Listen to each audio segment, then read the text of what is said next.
Hello everyone, welcome to our YouTube channel Physics by Chirag sir. Okay, so today we are going to discuss about the isothermal process. अब तक हमने process जो किए हुए उसमें हमने किया आइसोकोरिक प्रोसेस जिसमें वॉल्यूम कांस्टेंट होता है, सेकेंड होता है आइसोबारिक प्रोसेस जिसमें प्रेशर कांस्टेंट होता है, और थर्ड वन है हमारा क्या है आइसोथर्मल प्रोसेस. ओके, आइसोथर्मल देखो वर्ड से ही हमें पता चलता है क्या है. तो देखो प्रोसेस का नाम क्या है,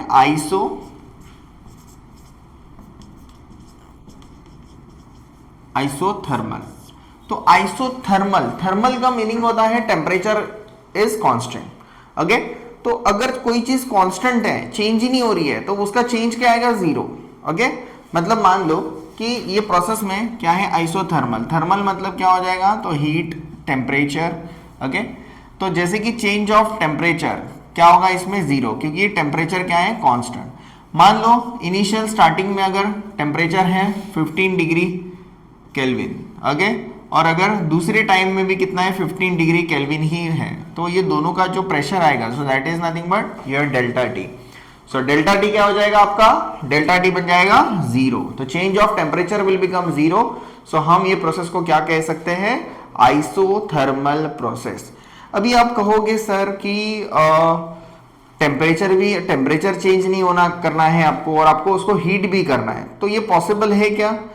तो देखो आइडियली अगर कोई भी अगर रैपिड प्रोसेस होता है तो ये पॉसिबिलिटी इसकी बहुत कम है. ओके, बट अगर आप इसमें प्रॉपर प्रिकॉशंस लोगे, जैसे कि प्रिकॉशंस के हिसाब से क्या होगा, तो बेसिकली अगर आप क्या करोगे इसके लिए, ये प्रोसेस को स्लो करोगे. मान लो एक कंटेनर है,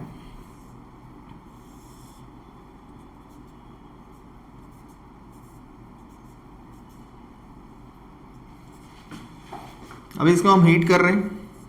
दिस इज द बर्नर. हम क्या कर रहे हैं, इसको हीट कर रहे हैं. तो यहां पे अगर हम ये वाटर को हीट कर रहे हैं, बट देखो वाटर में हीट एंटर करनी चाहिए, बस इसका टेम्परेचर अगर है 17 डिग्री सेल्सियस, तो ये 17 जो है, तो 17 डिग्री सेल्सियस जो है वो 17 ही होना चाहिए आफ्टर द प्रोसेस. तो ये करना अचीव है क्या, अचीव है, बट इसके लिए बहुत धीमे धीमे धीमे, ओके, बहुत धीरे से आपको थोड़ा थोड़ा थोड़ा थोड़ा करके उसको हीट देना पड़ेगा. ओके, क्योंकि आपको पता है हीट हम देते हैं तो इसमें क्या होती है, इंटरनल एनर्जी चेंज होती है. तो इंटरनल एनर्जी अगर चेंज होगी तो इसको देखो क्या लिखते हैं, U is equal to N C V delta T. तो ऑब्वियसली ये प्रोसेस में क्या है कि चेंज ऑफ टेम्परेचर क्या है, जीरो. अगर इसका change of temperature he zero है तो हम इसको क्या ट्रीट करेंगे, जीरो ट्रीट करेंगे. ओके, आई होप आपको ये समझ में आया होगा. तो ये जीरो, तो ये मल्टीप्लाइड जो है पूरा process change of internal energy का, तो ये बन जाएगा 0 जूल. ओके, सो आइसोथर्मल प्रोसेस में क्या होगा, एक चीज हमें समझ में आए कि इंटरनल एनर्जी उसमें पॉसिबल नहीं है, so it should be a zero. अभी जो ये जो प्रोसेस है, इसको जो मैं धीरे धीरे हीट करूंगा एकदम, तो इसको हीट करने के लिए बहुत टाइम लग सकता है. मतलब मान लो कि उसमें हीट प्रोवाइड करना है बट टेम्परेचर नहीं बढ़ाना है, तो 2 दिन, 3 दिन, 10 दिन, 1 महीना, 2 महीना, 1 साल. ओके, तो धीरे धीरे हीट करेंगे तो होगा, तो पॉसिबल होगा. मतलब इसका रेट क्या है, इसकी स्पीड क्या है, बहुत ही स्लो है. और जो भी प्रोसेस का स्पीड जो होता है वो बहुत ही स्लो होता है, उसको हम कहते हैं क्वाज़ी-स्टैटिक प्रोसेस. क्या कहते हैं, क्वाज़ी-स्टैटिक प्रोसेस. ये वर्ड क्वाज़ी-स्टैटिक प्रोसेस का मीनिंग क्या होता है, the process which is a very slow, और वेरी स्लो को एक वर्ड होता है इनफाइनाइटेसिमली स्लो. क्या कहेंगे हम, इनफाइनाइटेसिमली स्लो. तो ये प्रोसेस क्या होता है, बहुत छोटा, बहुत स्लो होगा. तो बहुत स्लो जैसे होगा तो क्या बनेगा, फिर आपका जो आएगा हीट, वो जो प्रोसेस होगा वो होगा आपका आइसोथर्मल प्रोसेस. ओके, तो इसके रिगार्डिंग देखो, पहला तो हमने क्या निकाला, डेल्टा यू निकाल दिया. फिर हम लोग निकालेंगे W के लिए जाएंगे, फिर हम निकालेंगे Q. ओके, तो W क्या होता है, W होता है आपका वर्क डन.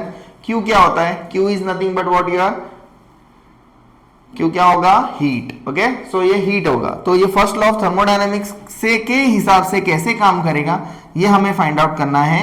तो ये हो जाएगा delta U plus W. Okay, तो this things are nothing but the basic things about your thermodynamics, isothermal process in the thermodynamics.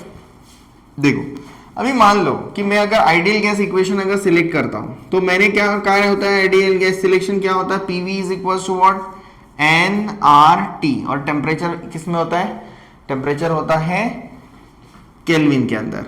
तो अगर ये फर्स्ट है तो फर्स्ट प्रोसेस एन और R number of mole same होंगे तो भी ये होगा T1 T2, P1 is equal P2 is equal to n R T2। देखो अभी एन और आर को क्यों नहीं मैंने लिखा, दोनों प्रोसेस है बराबर है, ये प्रोसेस से गुजर के गैस क्या हो रही है, ये प्रोसेस में जा रही है।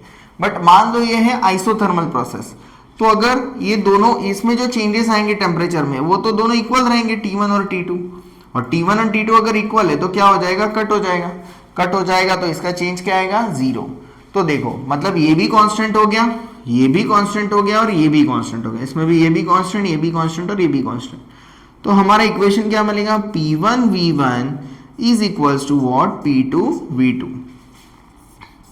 This is nothing but what, our isothermal process for the, this is the ideal gas equation for the isothermal process। okay? इसके ऊपर भी क्वेश्चंस आपके एग्जाम्स में आते हैं, जेई नीट में क्वेश्चन आता है, ओके या फिर सीईटी में भी क्वेश्चन आता है, छोटे से शॉर्ट क्वेश्चंस दिए जाते हैं, या फिर आपका स्टेट बोर्ड रहेगा। जैसे कि हम जो जनरली टॉपिक सिलेक्ट कर रहे हैं, ओके वो आपको मिलेंगे कहाँ पे, स्टेट बोर्ड के बुक में मिलेंगे, महाराष्ट्र स्टेट बोर्ड के बुक में मिलेंगे। बट ये जो सारे क्वेश्चंस है थर्मोडायनामिक्स, अगर आप देखोगे तो थर्मोडायनामिक्स आपको 11th में सीबीएसई में भी है, 12th में स्टेट बोर्ड के लिए है, और इसके बाद जो है वो जनरली इंजीनियरिंग में भी इसका यूज होता है, मैकेनिकल इंजीनियरिंग में ये सब्जेक्ट आता है, हीट इंजीनियरिंग में ये सब्जेक्ट्स आएंगे। Okay so these are nothing but the basics for the engineering subjects. Okay so देखो आई होप आपको इतना समझ में आया होगा। हम थोड़ा सा अभी आगे बढ़ेंगे कि ये जो इक्वेशंस है, ये इक्वेशंस जो है वो इसमें कैसे काम करेंगे। तो ये जो प्रोसेस है ये हम लोग इन डिटेल फिर से लिखेंगे। ओके जैसे कि हम आगे बढ़ेंगे तो अभी इसको हम देखेंगे। फर्स्ट ऑफ ऑल हम फाइंड आउट करेंगे इंटरनल एनर्जी। तो मैंने बताया था चेंज ऑफ इंटरनल एनर्जी जो आपका आएगा that is nothing but delta U is equals to N C V delta T. Okay delta U is equals to what, N C V delta T. तो N C V delta T, change of temperature अगर zero है तो isothermal process के लिए ये क्या हो जाएगा, delta U internal energy, change of internal energy will become zero. Okay so next हम लोग देखेंगे क्या होता है हमारा फॉर्मूला। तो नेक्स्ट हम देखेंगे वर्क डन। ओके और हमें पता है वर्क डन क्या होता है। तो वर्क डन क्या होता है हमारा, यहाँ पे वर्क डन जो रहेगा वो रहेगा okay P into d V, अगर ये डी डब्ल्यू है तो इसको इंटीग्रेट करेंगे d W, P into d V को भी इंटीग्रेट करेंगे चेंज ऑफ वॉल्यूम को। ओके सो देखो अभी हमने यहाँ पे क्या देखा था, यहाँ पे हमने देखा था कि जनरली आइडियल गैस इक्वेशन जो हमारा था वो आइडियल गैस इक्वेशन जो है वो क्या है, P1 V1 is equals to P2 V2 is equals to constant. Okay so ये क्या है, कांस्टेंट। तो ये वैल्यूज को हमें क्या करना पड़ेगा, चेंज करना पड़ेगा। तो ये वैल्यूज को कैसे चेंज करेंगे, तो इसमें अगर आप देखोगे तो PV इज इक्वल्स टू आएगा कांस्टेंट। तो P के जगह पे मैं ऐसे लिख सकता हूं, आप बताओ मुझे, P is equals to C upon V, ऐसे लिख सकता हूं बराबर है। ये यहां पे क्या हो गया, इसको डिवाइड हो गया, ओके डिवाइड हो गया। तो देखो अभी ये जो आइसोथर्मल प्रोसेस है इसको हम क्या कर सकते हैं, आइसोथर्मल प्रोसेस को हम मान सकते हैं कि ये जो है वो मेल्टिंग ऑफ आइस, जैसे कि आइस मेल्ट होता है तो आइस का टेम्परेचर क्या होता है, मेल्टिंग के टाइम पे चेंज नहीं होता है, तो that is nothing but your isothermal process.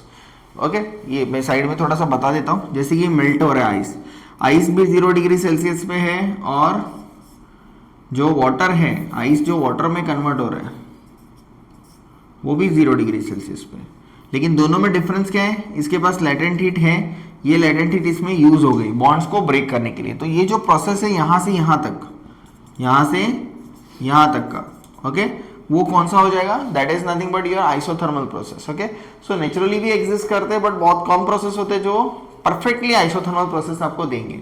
तो P के जगह पे मैं यहाँ पे क्या लिख सकता हूँ, देखो अभी यहाँ पे जो वॉल्यूम कहाँ पे जा रहा है, फ्रॉम इनिशियल टू वॉल्यूम, ये हो गया मेरा W। ओके तो integration of V initial V final, P is equals to what, my C upon V into dv। c जो है वो क्या है मेरा, c जो है वो c है मेरा p और v का फॉर्म है। ओके, तो वो तो जनरली c का जो फॉर्म है उसको c तो अभी कांस्टेंट कंसीडर करेंगे तो उसको मैं ले लेता हूं बाहर, तो उसको मैंने ले लिया बाहर। ओके, फिर क्या बचा यहाँ पे, v initial v final dv upon v। अभी v देखो इंटीग्रेशन, इसके लिए आपको बेसिक्स ऑफ इंटीग्रेशन आना चाहिए बच्चों को। ओके, तो बेसिक्स ऑफ इंटीग्रेशन जो है उसके बाद ही आपको आएगा। ओके, तो मैं यहाँ पे अज्यूम करता हूँ कि आपको बेसिक इंटीग्रेशन के जो सॉल्यूशंस है वो आते हैं। ठीक है, तो मैं वैसे मेरे हिसाब से एक्सप्लेन कर देता हूँ कि जनरली होता क्या है, कौन सा फॉर्मूला यूज होता है।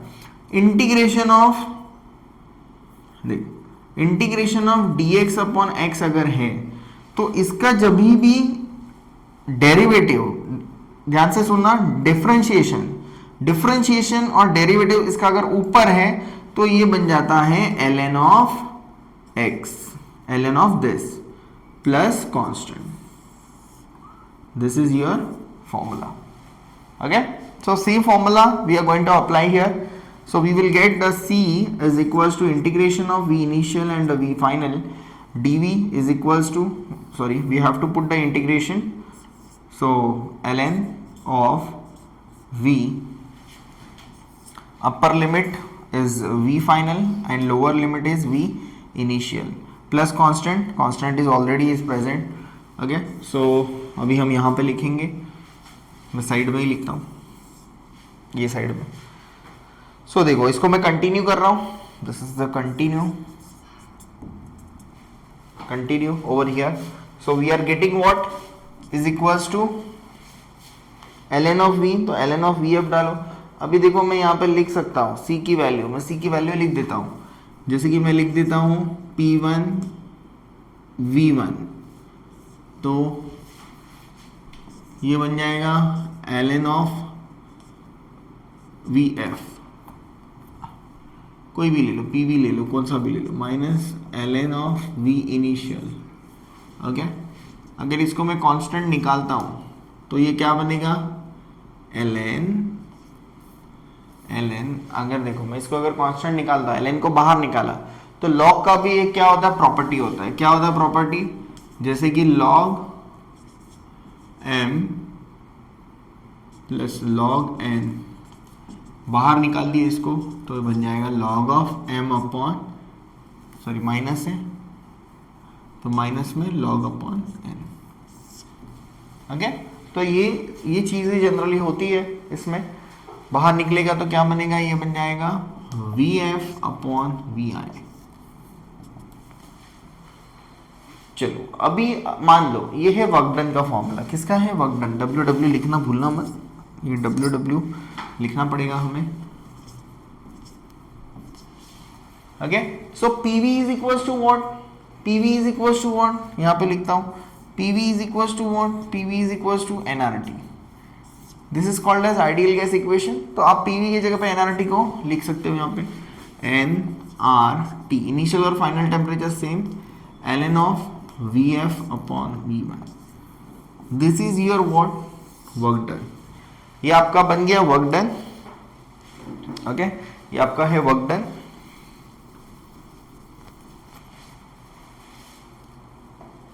ओके, तो स्टूडेंट्स देखो ये आपका क्या बन गया, वर्क डन बन गया। तो इसको लिखेंगे आप कहां पे डालेंगे, put in first law of thermodynamics, shortcut में लिखा है। ठीक है, सो क्या होगा, शॉर्टकट में लिखा है हमने Q is equals to delta U plus W.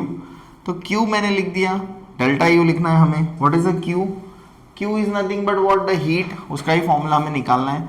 Isothermal process के लिए डेल्टा यू क्या होता है हमारा, 0। ओके, तो यहाँ पे लिख देता हूँ इक्वेशन नंबर 1। ओके, सो यहाँ पे from equation number 1, okay, delta u plus w, so this will become what, 0 plus w। तो w का वैल्यू आएगा ये वाला nRT ln ऑफ vf और v इनिशियल। अभी इसका निकालेंगे हम pv डायग्राम। तो इसका जो पीवी डायग्राम बनता है, यहाँ पे हम लोग प्रेशर लिखते हैं, यहाँ पे वॉल्यूम लिखते हैं।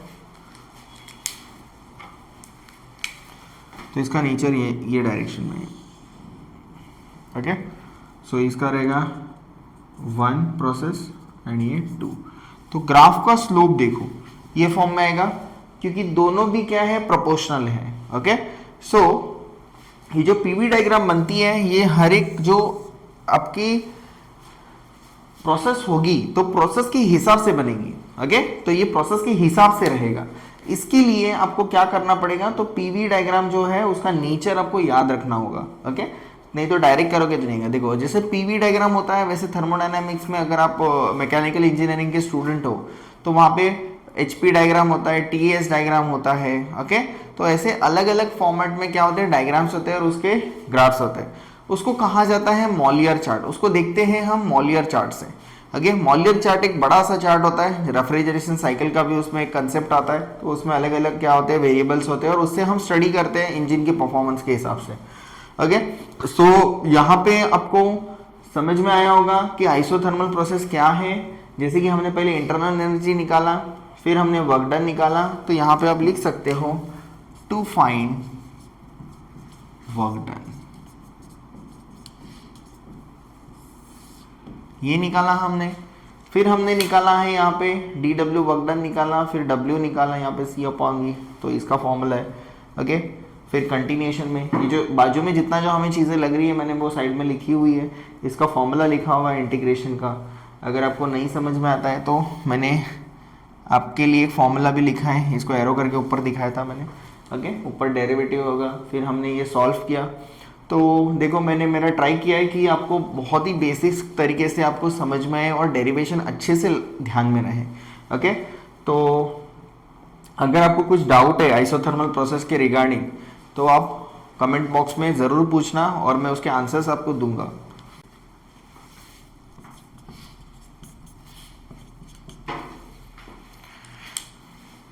थियोरी कंसेप्ट के साथ हम अभी आपके लिए लेके आए हैं न्यूमेरिकल्स भी, क्योंकि जो भी हम जनरली थियोरी पढ़ेंगे तो उसके रिलेटेड अगर हमारे पास अगर न्यूमेरिकल्स अवेलेबल है उसके ऊपर, तो हम क्या करेंगे, वो न्यूमेरिकल्स को हम यहाँ पे लेके आएंगे। ओके, तो आप ट्राई करेंगे तो आपके जो कंसेप्चुअल क्लैरिटी है वो कंसेप्चुअल क्लैरिटी और स्ट्रांग हो जाएगी कि जो भी हमने थियोरी पढ़ा है उसका एप्लीकेशन क्या है या उसके रिलेटेड कौन से टाइप के क्वेश्चंस बनते हैं और उसको कैसे सॉल्व करना है। तो best to best easiest method हम लाने के लिए ट्राई करेंगे। ओके, तो आइए देखते हैं। 0.5 मोल, देखो पहले सबसे पहले होता है important given data. Systematic way में लिखो, आपको मार्क्स भी मिलेंगे अच्छे से और आपको समझ में भी आएगा। सिर्फ मार्क्स निकालना इंपॉर्टेंट नहीं है, कंसेप्ट की क्लैरिटी होना बहुत ज्यादा इंपॉर्टेंट है। क्योंकि एक क्वेश्चन से आपके अगर सारे कंसेप्ट क्लियर हो रहे हैं तो वो एक क्वेश्चन ये हिसाब से आप करो कि आपके बाकी के भी क्वेश्चंस इसमें सॉल्व हो जाएंगे। ओके, तो देखो मैं कैसे कि डेटा निकालता हूं। 0.5 मोल, तो मोल किसका यूनिट होता है, n। नंबर ऑफ मोल्स कितना है, 0.5। Then of the gas temperature दिया है, kelvin is a unit of temperature, 300 kelvin. Kelvin is a SI unit, so we don't need to change any that particular temperature. Process is isothermal, मतलब temperature of the system will remains constant, यहाँ पे mention किया है। तो इसमें क्या हो रहा है, इनिशियल वॉल्यूम है 2 लीटर का और फाइनल वॉल्यूम है 6 लीटर का। तो मैं यहाँ पे लिखूंगा V initial is equals to 2 litres and V final is equals to 6 litres. एक बात ध्यान रखना, L जो है वो SI यूनिट में नहीं आता है। ओके, L का मीनिंग होता है डेसीमीटर क्यूब, और उसको क्या करना है, अगर 1 लीटर को मुझे अगर कन्वर्ट करना है मीटर क्यूब में, मीटर क्यूब इसका SI यूनिट है, तो क्या करना पड़ेगा, 10⁻³ मीटर क्यूब लिखना पड़ेगा। ओके, सो 1 लीटर मतलब 10⁻³ मीटर क्यूब, मतलब 1 लीटर मतलब क्या होता है, इसका मतलब क्या होता है 1 डेसीमीटर। ओके, तो डेसीमीटर क्या हो जाएगा, क्यूब। ओके, तो 1 डेसी को हमने कन्वर्ट किया तो 10⁻³ 3 बार मल्टीप्लाई करना पड़ेगा। तो यहाँ पे मैं चेंज नहीं करूंगा क्योंकि मुझे पता है क्या आने वाला है, इसका रेशो आने वाला है। तो रेशो में क्या हो जाएगा, यूनिट कट हो जाएगा। देन नेक्स्ट इज गिवन, क्या है, आर का वैल्यू दिया है आपको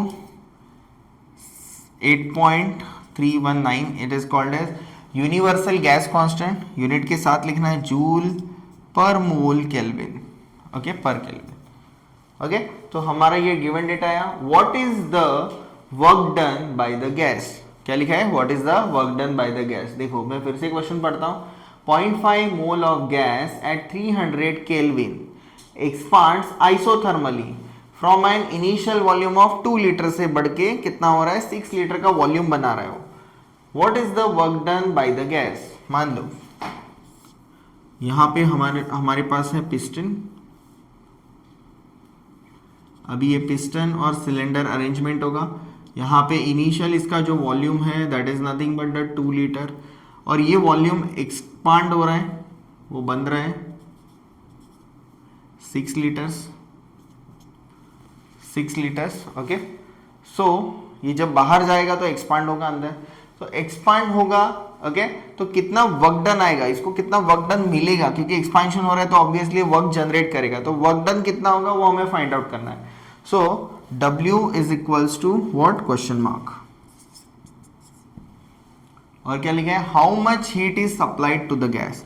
तो गैस को हम कितना हीट सप्लाई करेंगे, दो चीजें निकालनी है, वर्क डन और क्या निकालना है, हीट, ओके।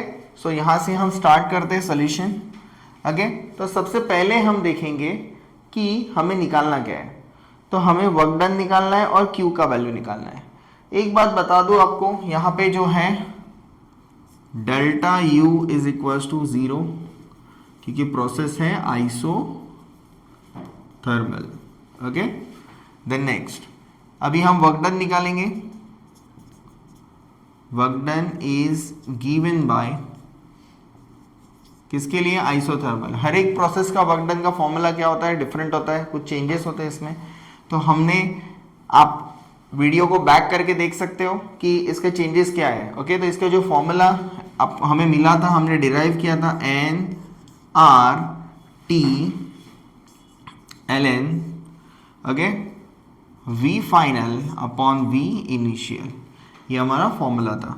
देखो अभी हमारे पास n का वैल्यू है, यस n का वैल्यू हमारे पास है 0.5, हमारे पास r का वैल्यू है, यस r का भी वैल्यू प्रेजेंट है 8.319, ओके। सब ऐसा यूनिट में है तो चेंज करने की ज़रूरत नहीं है। मैंने आपको बताया था कि यहाँ पे इनका रेशो आएगा, तो रेशो है तो डिवाइड हो जाएगा, तो चेंज करने की ज़रूरत नहीं, लेटर निकल जाएगा। देन क्या आपके पास t का वैल्यू है 300 भी मिल गया हमें। फिर है ln of VF upon VI, तो ये हो जाएगा ln 6/2, ओके। इसको हम सिंप्लीफाई कर देते हैं, ओके। सिंप्लीफिकेशन में हमें डायरेक्टली वैल्यू हमें मिल जाएगा इसका। सो फॉर द सिंप्लीफिकेशन 0.5 मतलब हाफ होता है, तो ये बन जाएगा 8.319 इंटू यहाँ पे बन जाएगा 150, 300 को मैंने डिवाइड कर दिया 2 से, ओके, और इंटू बन जाएगा ln ऑफ 3, ओके। सो ये हमारा वर्क डन। तो वर्क डन की आगे की वैल्यूज हम फाइंड आउट करेंगे by using log book, okay. Further calculations के लिए हम लोग यूज़ करेंगे लॉग बुक, तो जिसकी भी रिवीजन हुई नहीं है उसकी रिवीजन भी हो जाएगी इसमें, ओके। और इसमें थोड़ा सा चेंजेस करना पड़ेगा हमें, क्योंकि ln आया। ln क्या होता है, आपका जो ln होता है उसको कहते हैं नेचुरल लॉग, तो उसका बेस क्या है, e के फॉर्म में हम लोग चेक करते हैं, बट इसको जो लॉग बुक की जो वैल्यूज होती है वो log टू द 10 होता है, ओके। सो log 10 से ये वैल्यूज को कंपेयर किया रहता है, तो इसको कन्वर्ट करने के लिए आपको एक फॉर्मूला यूज करना पड़ेगा, एक वैल्यू होती है, तो वो वैल्यू क्या होती है, देखो 8.319 इंटू 150 इंटू ln ऑफ 3, तो 2.303 इंटू लॉग में कन्वर्ट हो गया ये, और आएगा 3, ओके। log 3 में कन्वर्ट कर दिया हमने, तो अभी इसकी वैल्यू फाइंड आउट करेंगे हम लोग, ओके। सो log 3 का जो वैल्यू हमारा बनता है वो log 3 का वैल्यू है, आपको क्या करना है, लॉग बुक ओपन करना है, इसमें लिखा है लॉगरिथम्स, ओके। लॉगरिथमिक टेबल में जाना है आपको 8.319, अब इसको हम साथ में ही लिखते हैं सबके वैल्यूज, तो W है, ओके। सो यहाँ पे आएगा log of 8.319 plus log of 150 plus log of 2.303। Okay, so log 3 का जो वैल्यू है वो आएगा आपका 0.4771। 0 इज ए कैरेक्टरिस्टिक्स। ओके, और जो 3 है, 3 का क्या हो जाएगा, इसमें आपको फाइंड आउट करना है log में 30, तो 30 का 0 आता है 4771, so your value is 0.4771। Okay, तो अभी इसको ये भी मल्टीप्लाइड में है तो ये log का वैल्यू आ गया, तो प्लस आपको फिर से log करना पड़ेगा यहाँ पे। आई होप आपको ये जो है वो चेंज समझ में आया होगा। ओके, नहीं है तो मैं देखो मैं बताता हूँ, फिर से एक बार चेक करो। log of this, log of this, log of this. Okay, ये हो गया, ठीक है, but into log of this value है, तो इनटू है, ये इनटू को हमें खत्म करना है, तो इनटू को लाने के लिए हमें log वापस अप्लाई करना पड़ेगा, तो वो हो जाएगा log ऑफ 3, तो log ऑफ 3 हो जाएगा, तो एक log 3 का वैल्यू हमने निकाला तो कितना आएगा 0.4771, तो एक log बचा है तो उसको यहाँ पे लिखा है। तो अभी हम फाइंड आउट करेंगे कि वर्क डन का एक्चुअल वैल्यू क्या आएगा। So work done is equals to, देखो 8.319, कैरेक्टरिस्टिक्स इज 0, वर्टिकल कैलकुलेशंस करेंगे हम सब, 8.319। ओके, सो 83 का 19 चेक करना है हमें, सो 83 का 19 आएगा, आपका आंसर जो आएगा वो आ रहा है 83 का 1 आ रहा है 9196, आप लॉग बुक पे चेक कर सकते हो 9196, एंड इसका जो 5 9196 plus 5 9201। Okay, plus log of 150, characteristics is 2, 15 का 0 चेक करेंगे हम लोग, तो 15 का जो 0 है that is nothing but 1761 plus, okay, 23 2.2 है, 2 है मतलब आएगा 0 पॉइंट। ओके, 23 का 03 चेक करो, 23 का 0 आता है 3617, और 3 कितना आएगा इसका, 3 की वैल्यू इसकी 6 है, तो 3617 को ऐड करेंगे तो इट विल बिकम 3623 प्लस, अभी यहाँ पे देखो यहाँ पे 0 है तो 0.4 है, तो 0 ऑलरेडी डिजिट है, तो वहां पे होता है -1 करेंगे कैरेक्टरिस्टिक्स, तो ये हो जाएगा बार 1, तो बार 1 47 का 7 1 चेक करेंगे तो ये बन जाएगा 47 का 7 अगर हम देखेंगे तो होता है 6785, 47 का 7 और 1 का वैल्यू कितना है 1, तो 6786। ओके, सो देखो अभी यहाँ पे सबको प्लस करना है, तो कैसे प्लस करते हैं वो अच्छे से ध्यान देना आप। 2 प्लस 3 5, 5 प्लस 6 11 का 1 कैरी किया हमने, 6 plus 2 8, 16 plus 1 17, again 9 plus 6 15 plus 7 22 plus 1 23।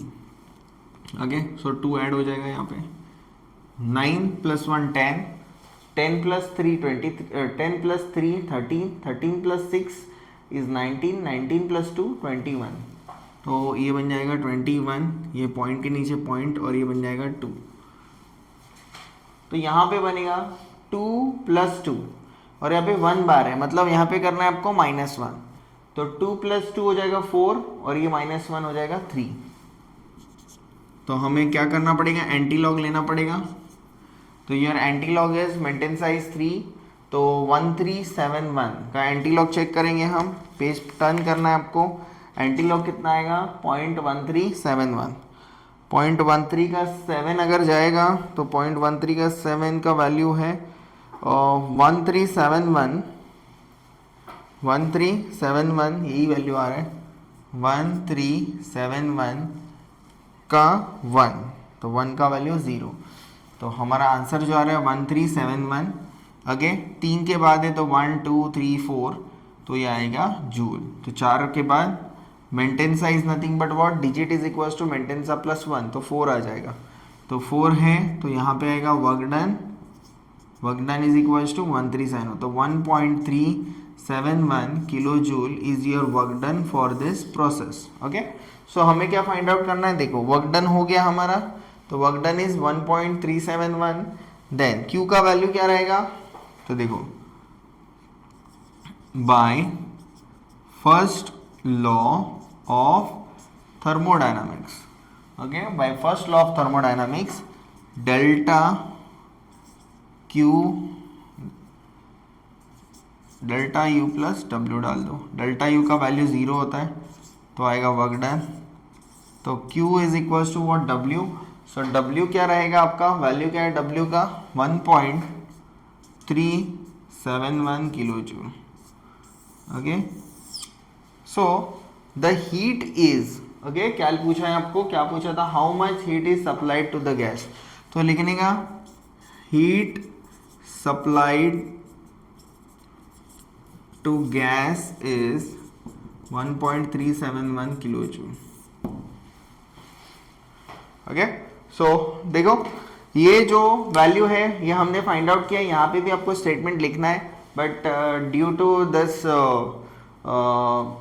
जो भी हमारे पास स्पेस है, तो स्पेस के अवेबिलिटी की वजह से मैंने वहाँ पे स्टेटमेंट नहीं लिखना है, बट कभी भी आंसर में क्या करना है आपको, फाइनल स्टेटमेंट विथ यूनिट्स लिखना बहुत इंपॉर्टेंट है, तो यहाँ पे लिखना है आपको वर्क डन इज 1.371। ओके, आप क्रॉस चेक कर सकते हो, आप चेक करो, कैलसी चेक कर सकते हो, या आप कोई भी चीज़ से अगर आपको चेक करना है चेक कर सकते हो। लॉगबुक के जो आंसर होते हैं थोड़े से अप्रॉक्सीमेशंस में आता है, थोड़ा सा पॉइंट का इधर उधर फर्क हो सकता है, ठीक है। सो हमने यहाँ पे ये न्यूमेरिकल देखा हुआ है और this is the best numerical because इसमें बहुत सारी चीज़ें क्लियर हुई है कि प्रोसेस कौन सा है वो भी फाइंड आउट करना है, कितने मोल्स लेने हैं, आपको वर्क डन में निकालना है। अगर आपको ये मैंने जो पहले प्रोसेस जो आपको स्टार्टिंग में पढ़ाया आइसोथर्मल प्रोसेस, और इसके बारे में अगर आपको डीप नॉलेज है तो ही आप ये न्यूमेरिकल्स क्या कर सकते हो, सॉल्व कर सकते हो। न्यूमेरिकल्स डिफिकल्ट नहीं होते हैं, these are nothing but the applications for this particular condition. Okay, जो चीज़ हम पढ़ते हैं उसको क्या करना है, हमें सिर्फ अप्लाई करना है, अप्लाई करके हमें वैल्यूज़ को क्या करना होता है, फाइंड आउट करना होता है। ओके, सो आई होप आपको ये वीडियो अच्छा लगा होगा, तो लाइक करो, शेयर करो और सब्सक्राइब करो। Okay, thank you.